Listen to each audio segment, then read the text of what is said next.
કાપડિયા। તમે જ્યારે એફઆઈઆર કરવા ગયા તમારી સાથે કેવો અનુભવ હતો? एफआईआर करने गए थे पहले तो पहले भी मैंने 2-3 बार करी हुई है, तो वो पहले तो रूडली बात करते हैं। अगर डॉग के रिलेटेड एफआईआर करते हैं तो कोई भी रेफरेंस के बिना पहले तो लेते ही नहीं है। पूछते हैं आपका कुत्ता है क्या, आपने घर में रखा हुआ है क्या, फिर उनको बताना पड़ता है कि एनिमल वेलफेयर के रूल्स हैं इनके लिए भी। फिर भी जो सामने वाली पार्टी थी उन्होंने अपना इन्फ्लुएंस दिखाया, तो रूडली हमसे बात किया गया। फिर मैंने मेनका गांधी जी को कॉल किया, तब जाके एफआईआर के लिए माने। जब तक हम एफआईआर वगैरह दर्ज करा रहे थे उसके बीच में जो सामने थे, जो गौरव कासट करके हैं जिन्होंने पपीज को इधर से उधर किया, वो आओ जाओ कर रहे थे। मतलब वो थोड़े टाइम पीआई के पास बैठे थे, ऐसा था। जैसे एफआईआर पूरी हुई और एफआईआर दिखाने के लिए लेके गए पीआई को साइन करवाने के लिए, पीआई ने बोला कि गौरव कासट का नाम निकालना पड़ेगा। मुझे और मेरे हस्बैंड को बुलाया कैबिन के अंदर, फीमेल इंस्पेक्टर को बुलाया, मेरा मोबाइल ले लिया और मेरे हस्बैंड को बोला तू निकल यहाँ से। तू तड़ाके से बात करने लग गया, तू कहाँ की है, तू कहाँ का है, पूछा हमको। और गौरव कासट जो बंदा था जिसने पपीज को इधर उधर किया था, उसके पास उसका मोबाइल था ही। मैंने बोला भी कि आप मोबाइल नहीं ले सकते, इनके पास अपना मोबाइल है। मेरे हस्बैंड को बोला तू चुप रहे, बाहर निकल जा। हमको पौना घंटा बाहर बारिश में खड़ा रखा। वो गौरव कासट को अंदर का अंदर कैबिन में बिठा के रखा और बोलता है कि तेरे और तेरे पति के लिए कि हम लोग कंप्लेन करेंगे, जा तेरी कंप्लेन नहीं लूंगा।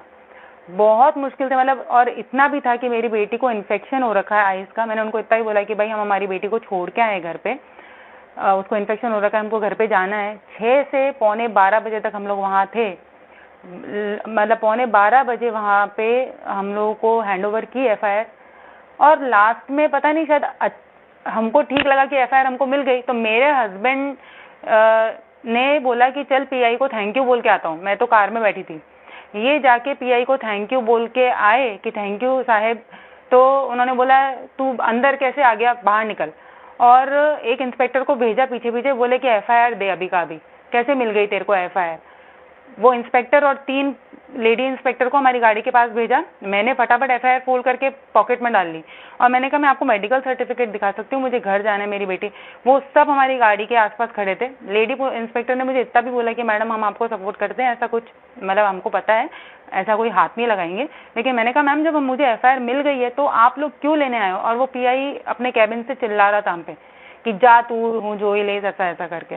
तो एक्सपीरियंस एक्चुअली हमारा फर्स्ट टाइम बहुत ही खराब था। हमेशा एफर्ट तो लेने पड़ते हैं, लेकिन इस बार बहुत ड्रेडफुल था। घबराहट तो होती है सबको अंदर से।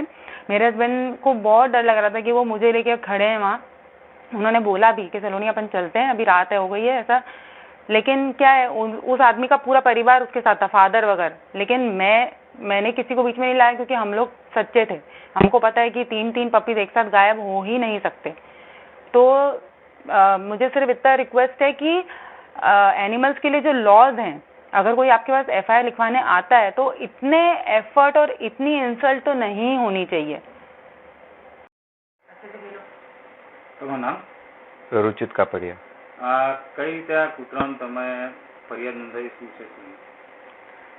સર ફરિયાદ નોંધાવવા માટે અમને ઓલમોસ્ટ 4-5 કલાક લાગ્યા।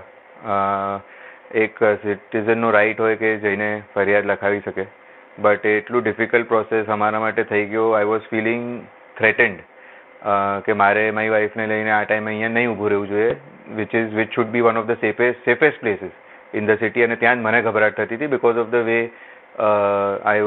વી વર ટ્રીટેડ ધેર।